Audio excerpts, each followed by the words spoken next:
Bonjour. Alors voilà, ça y est, vous êtes arrivé à Annecy. La fête du livre de Talois, je crois que vous la connaissez, la première édition, vous étiez présent. Exactement, je suis venu la première année. Il pleuvait, il faisait froid, je m'en suis souvenu. Je suis venu avec des grosses chaussettes en laine, un pull en cachemire, et puis il semblerait qu'il va faire très beau. Alors, vous venez parler de votre dernier livre, Héloïse Houille. Ouais, un livre où on voit avec quoi ça rime. Alors, vous le qualifiez de joyeusement obscène. Pourquoi ?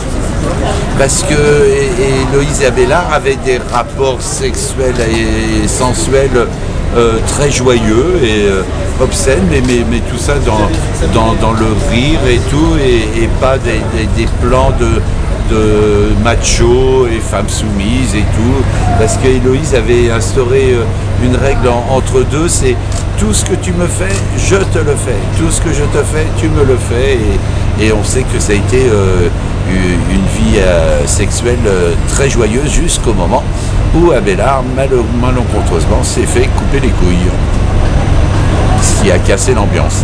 C'est un vrai cauchemar, en fait. Ah, c'est quelque chose, je me passerais bien de vivre ça, oui. Alors, comment vos lecteurs ont reçu ce livre ?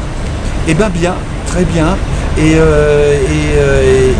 même des dames très âgées, tout ça, j'ai des commentaires et des lettres d'une dame de 102 ans qui a adoré ce livre.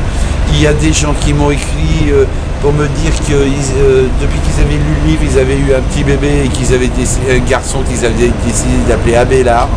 Et je ne sais pas si c'est une très bonne idée, mais ça se passe très bien. Je pensais que les gens allaient être beaucoup plus choqués que ça par le livre, et puis ça passe très bien. Les gens ont compris qu'en fait il s'agissait vraiment d'une histoire d'amour.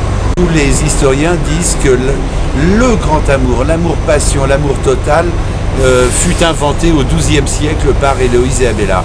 Donc c'est l'histoire des inventeurs de l'amour. Et l'amour, c'est quand même un sacré bordel.